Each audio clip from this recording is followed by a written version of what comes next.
Buen día desde Dallas, Texas. Hoy, abril 15 de 2021, le damos la bienvenida a la doctora Shama Levy. La doctora Shama Levy dirige el Centro de Investigación en Evaluación y Encuestas del Instituto Nacional de Salud Pública en México. El instituto ha cumplido cabalmente con el compromiso de generar información científica con el fin de mejorar las condiciones de vida y la salud de la población mexicana. Bajo la dirección de la doctora Shama, se han realizado las encuestas nacionales de salud y nutrición, empezando en 1999, continuando en 2006, 2012, 2016 y recientemente 2018 y 2019, las cuales han sido fundamentales para una adecuada caracterización del problema de la obesidad en México. Así también ha asesorado encuestas nacionales de nutrición en varios países de Latinoamérica. La doctora Shama es licenciada en nutrición, maestra en ciencias de salud y doctora en salud pública. Su trabajo y el de su equipo le han ganado amplio reconocimiento nacional e internacional, incluyendo muy recientemente el premio en salud pública Dr. Gerardo Varela hace unos días, en realidad, otorgado por el presidente López Obrador, por lo cual aprovechamos para felicitarte, Teresa. Y en el contexto de la medicina del dormir, que es lo que nos interesa a nosotros, y en realidad en el área de salud en general, tu trabajo y el del centro es de alta relevancia. Y recientemente, con la publicación de los resultados de la Encuesta Nacional de Salud y Nutrición, el incremento en el grado de obesidad de la población mexicana es de una preocupación mayor, como bien has difundido el concepto y la importancia de esto. En medicina del sueño bien sabemos la relevancia de la obesidad, y en ese sentido agradecemos nuevamente tu amabilidad y gentileza en estar con nosotros. Y Teresa, ¿cómo se comparan estas cifras a las recabadas en las encuestas anteriores? Bueno, inicialmente, previo a iniciar la entrevista, quiero agradecer esta oportunidad. Y por otra parte, el mencionar que próximamente estarán los datos de la encuesta de 2020, porque a partir de ese año, aquí en México haremos la ENSANUD de manera continua, igual que la NHANES que se hace en los Estados Unidos. Es decir, cada año contaremos con información sobre los principales problemas de salud y nutrición del país. El año 2020 fue un año en que enfocamos, además de el cuantificar las prevalencias de salud y nutrición más importantes del país, sobre el COVID-19, y esto es por su impacto que tiene en la salud de la población. Y en relación a tu pregunta, León, quiero comentarte que durante los últimos 30 años, la información que recaban las encuestas nacionales de salud y nutrición, que son las ENSANUDS, nos han permitido que se conozca la magnitud y distribución del estado de salud y nutrición de la población mexicana, y de esta manera nos han permitido informar acerca del aumento de la prevalencia de sobrepeso, la obesidad y las enfermedades crónicas que contribuyen especialmente en el contexto de hoy en día en el COVID para la mortalidad general en el país. Desde el año 2006 ya veníamos mencionando qué es lo que sucedía con las prevalencias de obesidad, de sobrepeso en nuestro país, cuando todavía no habíamos acabado con los problemas de desnutrición, que aún no se acaban en este panorama epidemiológico del país, en donde por un lado hay un gran número de niños desnutridos, menores de 5 años, pero a partir de la edad escolar empezamos a ver niños con sobrepeso y obesidad. México ha ocupado uno de los primeros lugares en obesidad infantil, y de ahí para la obesidad en adolescentes y adultos. En el año 2012 nos hizo notar los problemas más importantes que se han relacionado con la nutrición de la población mexicana, en donde también ya se pone de manifiesto al sobrepeso y la obesidad como un grave problema de salud pública. Y de ahí, en ese momento, el Ministerio de Salud, lo que es la Secretaría de Salud, nos pide que hagamos una encuesta de medio camino, porque las encuestas de salud y nutrición se hacían cada 6 años. Y es así que en 2016 el gobierno mexicano había establecido años previos una estrategia que fue nacional para la prevención y control del sobrepeso, la obesidad y la diabetes. En ese momento se confirma que la obesidad y el sobrepeso son problemas nutricionales muy graves que, como ya te mencioné, afectaban a los niños en edad escolar. Se pone de manifiesto que en la población adolescente hay un grave crecimiento entre 2012 y 2016, en donde por estratos socioeconómicos no hay diferencias. Por ejemplo, las mujeres adolescentes en medio rural había crecido la prevalencia en un 10% en 4 años y habían ya efectos adversos mencionados ya en este año, en 2016, por estos problemas de sobrepeso y obesidad. Para el 2018, que esta encuesta se inició en 2018, pero se termina en 2019, el sobrepeso y la obesidad siguen siendo un grave problema de salud pública que sigue prevalente en todos los grupos de población de edad en la población mexicana. Y vemos que en 1 de cada 3 niños en edad escolar, más de 1 de cada 3 niños, el 35.5% de los niños padecen sobrepeso y obesidad, siendo el 18% de sobrepeso y 17.5% de obesidad.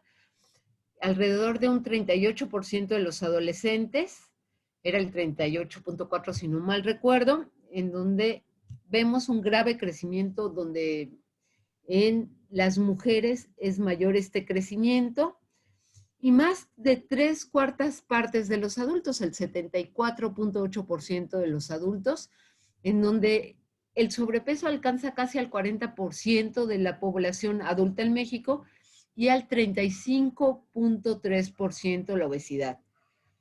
Y bueno, también hay graves problemas de obesidad abdominal, que esta se ha asociado con la apnea obstructiva del sueño por toda esta acumulación que hay de grasa en el abdomen y sobre todo en cuello, y se encuentra en el 88.4% de las mujeres y 72.7% de los hombres.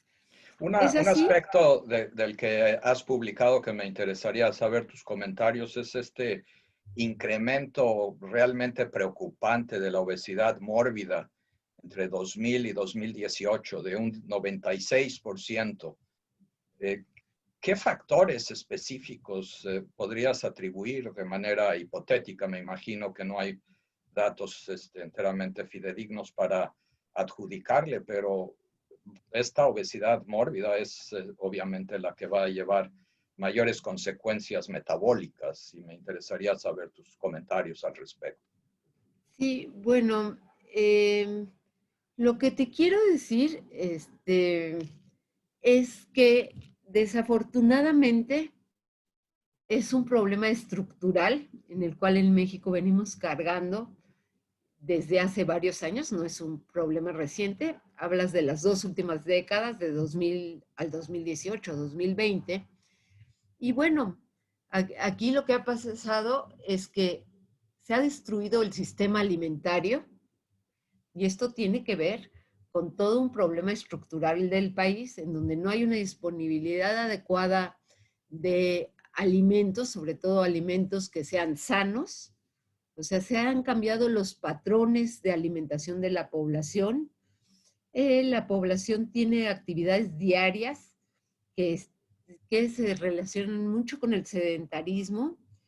Y un dato importante es saber que una vez que hay ganancia de peso, poco a poco se establece en el mismo organismo mecanismos biológicos que se resisten a la pérdida del peso ganado, y por eso la reducción del mismo es un proceso lento que involucra modificación de los estilos de vida y la disciplina en actividades rutinarias. Pero como yo te digo, este es un problema estructural.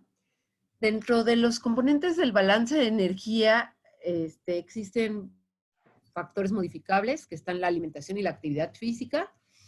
Y en los últimos años nos estamos enfrentando a modificaciones no saludables en la alimentación, que están influenciados por alimentos industrializados. En México cada vez más crecen los alimentos ultraprocesados, ricos en calorías, nutrimentos perjudiciales para la salud, como los azúcares simples, los azúcares añadidos, sodio, grasas, sobre todo grasas saturadas y trans, y entre otros, que junto con los patrones de sedentarismo que te mencioné y falta de actividad física, han contribuido al problema crónico de la obesidad.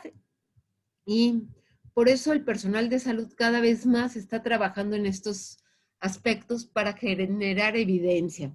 Hay otros Un factores. aspecto, perdón que la Sí, interrupción, un perdón. aspecto que también menciona tu equipo, obviamente, es que las mujeres parecen estar más afectadas a este problema de la obesidad mórbida, y aludes a diferentes patrones alimenticios. Obviamente se me ocurre pensar en la globalización que se introdujo en los últimos años del 90, pero realmente despegó en el 2000 y hace sentido que ha tenido un impacto negativo en los patrones alimenticios, pero las mujeres están desproporcionadamente afectadas por este problema de obesidad mórbida en México, y pues aludes a patrones de actividad. ¿Hay alguna evidencia que las mujeres tengan vidas más sedentarias que los hombres, por ejemplo, o hay otros factores que las hacen tener mayor riesgo a este problema de obesidad mórbida?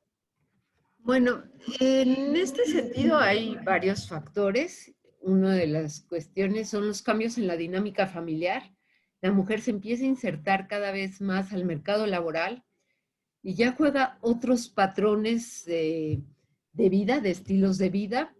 En este sentido, se empieza a volver más sedentaria. Sí hay más estudios que demuestran, algunos sobre todo en México, que han demostrado que la mujer es más sedentaria que el hombre. Por otra parte, anteriormente se hablaba que la mujer era la última que comía si no había alimentos, y en este momento ya no es así. Y bueno, todo el patrón reproductivo que juega la mujer también se ha asociado con esto durante todo el ciclo de vida. Hay algunos estudios que demuestran que el sobrepeso y la obesidad juegan un papel importantísimo en la etapa pregestacional. En este sentido, hay estudios que no son de las encuestas nacionales de salud y nutrición.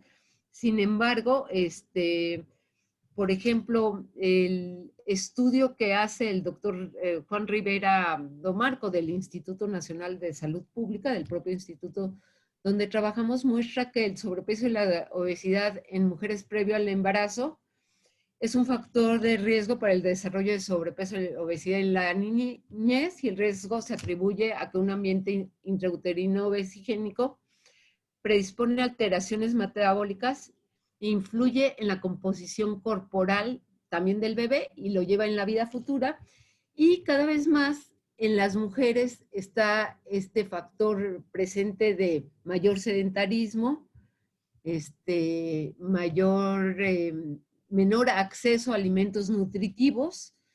Y, por ejemplo, estudios muy puntuales, sobre todo en las escuelas, demuestran que las niñas no hacen actividad física, no corren, no se mueven, no hacen ejercicio, y los niños son los que se mueven hasta que llegan a la edad adolescente, en donde la mujer antes llegaba, iba al campo y llevaba los alimentos a su familia para el cultivo, y actualmente estas mujeres ya se quedan en casa. Han cambiado todos los patrones. Por eso te mencionaba anteriormente que tiene que ver con cuestiones estructurales.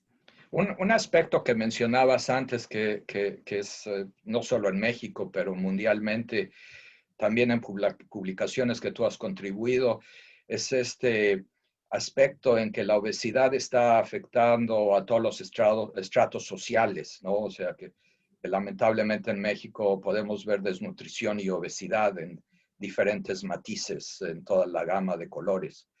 Sin embargo, también los estudios hechos por tu grupo documentan ciertas diferencias en los patrones alimenticios en los diferentes grupos sociales.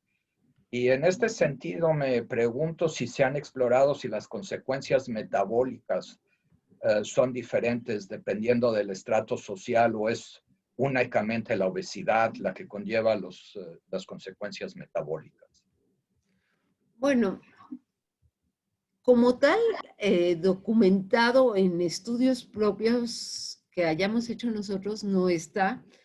Sin embargo, existen algunos estudios que han documentado que, por ejemplo, hay diferencias en los salarios mínimos entre mujeres y hombres, y esto ha sido documentado por la OIT, que es la Organización Internacional del Trabajo, o la OCDE, que es la Organización de la Cooperación y el Desarrollo Económico, en donde coinciden que el salario mínimo mexicano es uno de los más bajos en Latinoamérica y que está sobre todo relacionado con en que las mujeres tienen un salario menor que los hombres, y en esto se ha luchado mucho por la equidad de género.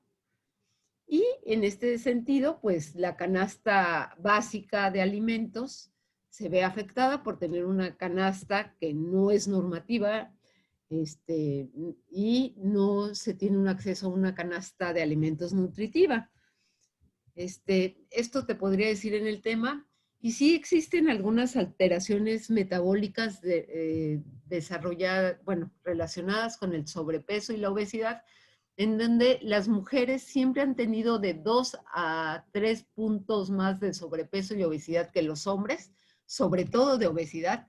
La prevalencia de obesidad en México es mucho mayor en las mujeres adultas y, como bien se sabe, esto se relaciona con enfermedades crónicas como es la hipertensión, las dislipidemias, la diabetes, en donde ya cuando se ven las prevalencias de sobrepeso y obesidad relacionadas con estas enfermedades, tenemos mayores prevalencias en mujeres que en hombres. Y bueno, también la dieta. Las mujeres tienden a consumir menos alimentos sanos que sobre todo azúcares añadidos y refrescos. Y en este sentido, obviamente, se han dado una serie de políticas públicas que han emanado, obviamente, de los estudios que ustedes han generado en el instituto. Empezamos en 2010, donde se publicó en México una guía para la venta y distribución de alimentos y bebidas. En 2013 se creó la Estrategia Nacional para la Prevención de la Obesidad. En 2015 se implementó la Guía Diaria de Alimentación. En 2014 se introdujo el impuesto a las bebidas azucaradas. Si bien sus efectos no parecen haber impactado el incremento de la obesidad hasta el día de hoy, ¿qué aspectos de estas políticas públicas hasta el 2014, porque hablaremos de lo que recientemente se ha introducido en otro tipo de iniciativa, pero esas iniciativas desde tu punto de vista, con el pulso que le tienes a los datos epidemiológicos, ¿qué aspectos de estas políticas públicas se perciben beneficiosas en tu opinión? Mira, en mi opinión es que ante un problema tan grave como el sobrepeso y la obesidad y sus consecuencias, no puede haber una política pública única. Esto es algo multisectorial y multifactorial. Y en este sentido, se inician, como bien lo mencionaste, con el LANSA, que es esta Estrategia Nacional de Salud Alimentaria, que supuestamente involucra desde 2010 varias acciones, entre la que está la venta y distribución de alimentos y bebidas en las escuelas, en donde hay una prohibición de la venta de alimentos chatarra, por así llamarles, y que se implementa. Te puedo decir que yo fui pionera en la evaluación de estos lineamientos para el año 2013, 2014 y 2015, en donde se da un seguimiento estricto, pero desafortunadamente se deja de dar seguimiento e inclusive hay venta oculta en las propias escuelas. Era una estrategia sobre todo para el ámbito escolar. Yo creo que estas estrategias pueden tener impacto si se acompañan de cuestiones de estilo de vida saludable, que se vayan implementando como parte de la rutina cotidiana y para lo cual tiene que estar involucrado todos los sectores de la población. Una de las cuestiones que veíamos aquí en los lineamientos es que en la escuela podían los niños no tener acceso a estos alimentos y dabas un pie afuera de la escuela y ya encontrabas la venta de vendedores ambulantes y que el propio Estado decía que no lo podían legislar. Actualmente se está haciendo en la Asamblea la legislación para prohibir la venta de estos alimentos afuera de la escuela, e inclusive hay muchos estudios que mapean lo que ocurre en los alrededores, en 1 kilómetro, ¿no? Y es impactante todo lo que encuentras de venta de todo este tipo de productos bastante baratos. ¿Quién sabe qué tengan para ser tan baratos? Por ejemplo, productos como las papas que aquí se llaman Sabritas, que en Estados Unidos son las Lays, unas similares podían costar en lo equivalente a 10 centavos de dólar.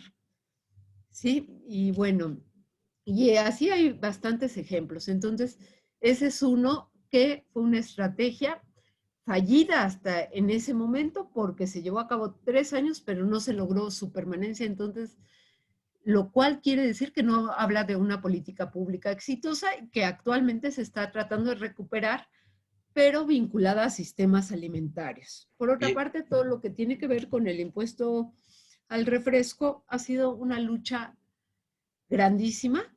Lo primero que se pudo documentar es que hubo una reducción en el gasto, y bueno, porque el impuesto fue de 1 peso, hablamos de alrededor de 5 centavos de dólar, lo cual fue una lucha porque no se quería que se llevara a cabo. Hay muchos intereses de la empresa alimentaria de por medio y una reducción del alrededor del 6%. Como se ha demostrado en varios estudios de otros países del mundo, para ver un impacto biológico tienen que pasar varios años. Yo sé, por los investigadores del instituto que están en esta estrategia, que están a punto de publicar los datos de ya el impacto biológico, pero no puede haber una sola acción, tienen que haber varias acciones. Y yo digo que basta con generar y educar a una generación de niños que vayan hacia el futuro, que puedan cambiar estos patrones. Por ejemplo, en las escuelas, en alrededor del 50% de las escuelas en nuestro país no tienen bebederos para tomar agua. Esa es otra de las estrategias que se trató de implementar, que tampoco tuvo éxito. Y bueno, con la aparición del COVID, esto se dejó. y en este sentido, hace unos meses, en octubre de 2020, entró en vigor el nuevo etiquetado frontal de alimentos en México, en el que tengo entendido tú también estuviste involucrada a cierto nivel. Y me pregunto yo qué impacto esperas de esta medida y cómo se va a cuantificar. Bien lo dices tú, no son efectos inmediatos y se antoja obvio que va a ser una generación, como indicas, de que si tenemos éxito educando a una generación de niños y niñas, los cambios se van a ir dando, pero ¿qué tiempos se vislumbran? Eh, ¿Cómo se dio este nuevo etiquetado? Y lo que desapareció fue la guía alimenticia, entonces sabremos que el alimento es alto en azúcares, en sal, en grasas, pero no sabemos su actual contenido en azúcares, carbohidratos, etcétera. Entonces, se gana ciertamente con el etiquetado frontal muy distintivo, pero en términos de educar a la población, pues no, en términos de una guía nutricional, pues desaparece eso. Me interesaría saber tus comentarios al respecto. Bueno, en México contamos con unas guías alimentarias para la prevención de obesidad y en este momento están por aparecer próximamente, ya estamos el grupo técnico trabajando en ello. muy vinculada a la situación del panorama epidemiológico del país y también vinculado a un sistema alimentario sustentable. Y he insistido con esto del sistema alimentario porque está roto en México, ¿no? No hay precios de garantía a los productores. Con el nuevo etiquetado de alimentos se espera observar que haya mejores decisiones alimentarias en el corto plazo, que permitan a la población optar por el consumo de productos con menos calorías, azúcares, sodio, grasas, que son estos octágonos que aparecen. Y a mediano plazo se esperaría ver reducciones en el consumo de nutrimentos críticos y en el largo una reducción en prevalencias de sobrepeso y obesidad. Estas son las tres fases que se han vislumbrado con el etiquetado. Hay un estudio ya publicado en el Instituto de Salud Pública que se modeló el impacto del etiquetado frontal de advertencia sobre la prevalencia de obesidad y los costos económicos asociados a 5 años.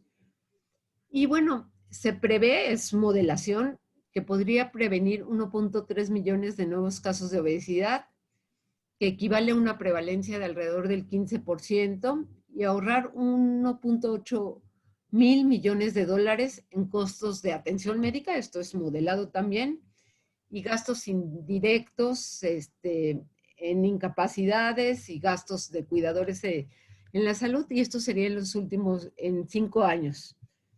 Y tener un impacto en hombres, adultos jóvenes y personas que pertenecen a niveles socioeconómicos medios y altos. Esto es en general. También se prevé que haya una reducción de 23 calorías por día per cápita. México somos de los países que consumimos mayor número de bebidas azucaradas, entre ellas los refrescos, y estaríamos reduciendo este consumo de calorías, que si lo multiplicas, dices 23 calorías no son mucho, pero si lo multiplicas ya por los 365 días, Claro. tenemos una reducción importante de calorías a nivel per cápita. Y otra de las cuestiones que es muy importante mencionar es que seguimos en la lucha con la empresa privada. Recientemente, la empresa está tratando de hacer estrategias para contrarrestar el efecto del etiquetado después de una gran lucha para que se pudiera implementar, aun y cuando fue negociado permanentemente en mesas de discusión con ellos. Entonces, tenemos que seguir con esta estrategia, y una cuestión muy importante que lo mencionaste al inicio, es la alfabetización en salud de la población mexicana. Es muy básica la orientación alimentaria, todo el mundo quiere dar educación nutricional, y mientras no se establezcan guías alimentarias, como tú lo mencionas, actuales, que la gente las entienda y las pueda aplicar, vamos a seguir con estos problemas. Y algo que nos atañe a todos, obviamente, es esta cuestión del COVID-19 y particularmente, como tú lo has indicado en los medios y también en las publicaciones, el desafío mayor que ha representado a todos los niveles de la población en México y cómo le ha pegado esto a toda la población en México. Así que de esta manera ustedes han documentado la disminución de ingresos, pérdida de empleo, preocupación por la alimentación en un porcentaje importante de la población mexicana. ¿A qué elementos de la canasta básica, y aludías a ella, a qué elementos de la canasta básica de alimentos debe de dársele prioridad bajo estas circunstancias? Exactamente, difícil haber documentado en épocas de COVID, porque no se podían hacer encuestas cara a cara.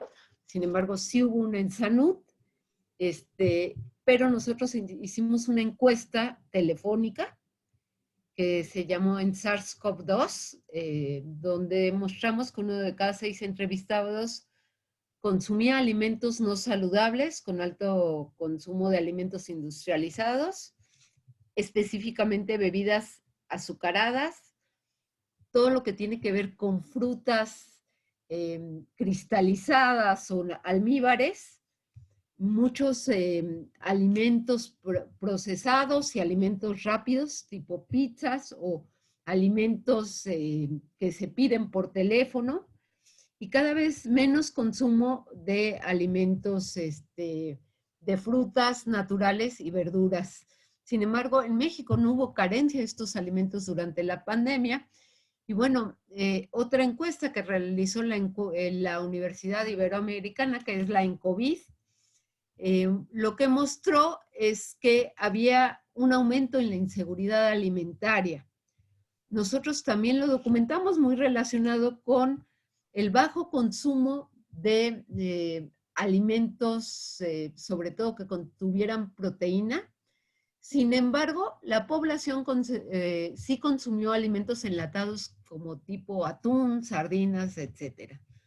Entonces, los alimentos que más consumió la población en esta época, y bueno, hay estudios que no son del Instituto de Salud Pública, pero en la televisión aparecen, se ha documentado un aumento en la obesidad y en el sobrepeso por un alto consumo de todo lo que tienen que ver con botanas y pastelillos. Esos son los alimentos más altamente consumidos. Y con esta cuestión de la obesidad, obviamente relevante a la medicina del dormir, también en colaboración, como me comentabas antes, ya ha publicado el estudio con el grupo del doctor Rogelio Pérez Padilla, basado en estudios de Ensanud 2016. Ustedes ya reportaban una prevalencia importante del insomnio crónico en más del 18% de la población. Mi pregunta original era si aquellos individuos con insomnio manifestaban de manera diferencial problemas de obesidad y o padecimientos metabólicos. Se sabe que gente que duerme menos de 6 horas, por ejemplo, tienen más morbilidad y mortalidad comparado al resto de la población. Me interesaban tus comentarios al respecto. Y lo que me comentabas antes de iniciar nuestra conversación es un estudio que han concluido con datos más recientes, entonces ciertamente quisiéramos beneficiarnos de tus comentarios al respecto. Sí, bueno, este estudio que lo hicimos en coordinación, como ya lo mencionaste, con el INER, el Instituto de Enfermedades Respiratorias, y fue pionero en México para tener prevalencias nacionales, encuentra que el insomnio se encontró mayormente en mujeres en relación a los hombres, y el insomnio se va incrementando conforme aumenta la edad. No hubo diferencias en cuanto al estado de sobrepeso, obesidad, diabetes o enfermedades cardíacas, estas reportadas por los encuestados, pero encontramos una mayor proporción de adultos con hipertensión ya diagnosticada en los que reportaron insomnio en comparación con aquellos que no lo tenían. Es decir, si tenían hipertensión, había mayor probabilidad de insomnio. En el caso de la diabetes, se sabe que existe un porcentaje importante de la población que ya desconoce tener esta diabetes. Esto era alrededor del 30%, por lo que consideramos en ese estudio de relevancia seguir estudiándolo. Los trastornos del sueño, incluido el insomnio, nosotros consideramos que deben de tomarse en consideración en la salud pública como un problema altamente prevalente, y nosotros tenemos en mente que el hecho de tener insomnio, al tener menos horas de sueño de las recomendadas, que son de 7 a 9 horas, se relaciona con mayor probabilidad de tener obesidad, hipertensión, diabetes, y de manera directa se relaciona con la mortalidad. Por eso nosotros hicimos un segundo análisis, y lo que consideramos en este segundo análisis es ver el papel de la dieta en relación con los trastornos del sueño y las enfermedades metabólicas, y encontramos que las personas que tienen un patrón de dieta con importante contribución de alimentos industrializados, como las bebidas endulzadas, alimentos ricos en azúcares, sobre todo azúcares añadidos y grasas, tienen mayor probabilidad de presentar estos padecimientos del sueño. lo que puede estar contribuyendo a incrementar gran carga de obesidad y enfermedades crónicas para el sistema de salud en México. Este estudio exactamente ayer fue aceptado para publicación y en donde encontramos una alta correlación entre el consumo de alimentos densos en energía con la aparición asociado a la hipertensión y a la apnea de sueño y el insomnio, en donde el 21% de la gente tenía insomnio y consumía alimentos densos en energía. Y en el entorno actual, para concluir, Teresa, ¿qué medidas puntuales deberían de dársele prioridad en este momento? Queda claro que la educación, que los cambios son paulatinos, van a demorarse en tener el impacto deseado, pero ¿cuáles son las cosas que un médico en práctica clínica, en base a todo este caudal de conocimientos epidemiológicos, les das a los estudiantes de medicina? Pues obviamente cuando los problemas metabólicos ya se manifiestan, ya es una morbilidad que se debe de manejar, pero a los estudiantes de medicina, que pocos, yo soy graduado orgullosamente de la UNAM, no tuvimos ninguna educación nutricional fuera de cosas muy básicas, pero a los estudiantes de medicina, ¿cuáles son las cosas puntuales que desde el punto de vista clínico deben de tener en mente al ver a sus pacientes en estos días? Fíjate que esta es una pregunta un poco difícil para mí en el sentido que yo me dedico a la salud pública más que a la medicina clínica. Pero en ese sentido, si a mí me dices en mi formación que me hubiera faltado, yo esta parte de la salud pública se ha generado a través de mi historia de vida, mi historia laboral. Pero lo que te quiero decir es que el médico tiene que saber que el problema clínico de la obesidad no es un problema de una persona. Como yo lo mencionaba al inicio de esta entrevista, es que es un problema de país estructural, y cuando los problemas ya son de más de 2 o 5 personas, ya se empiezan a volver problemas de salud pública, ¿no? Y en ese sentido tienen que visualizar que van más allá de la alimentación y la actividad física, que tienen que ver con cuestiones sociales, económicas, y en ese sentido tendría que haber una materia, una unidad didáctica que hable del medio ambiente, de la educación, de cómo se generan los alimentos en México, de cuáles son los problemas que van desde toda la cadena alimenticia, que quizás pudiera ser muy importante en su formación, y por otro lado, saber que cada uno de las personas a las cuales van a prevenirles su sobrepeso y obesidad, sobre todo en los niños o desde la etapa gestacional, ¿no? Desde que la mujer está embarazada, en donde se ha definido que inclusive se ha reportado muchísimo, ¿no? Que un hijo con bajo peso al nacer o desnutrido, si sobrevive, lo más seguro es que tenga una probabilidad de ser obeso en la vida futura, aún y teniendo desnutrición, ¿no?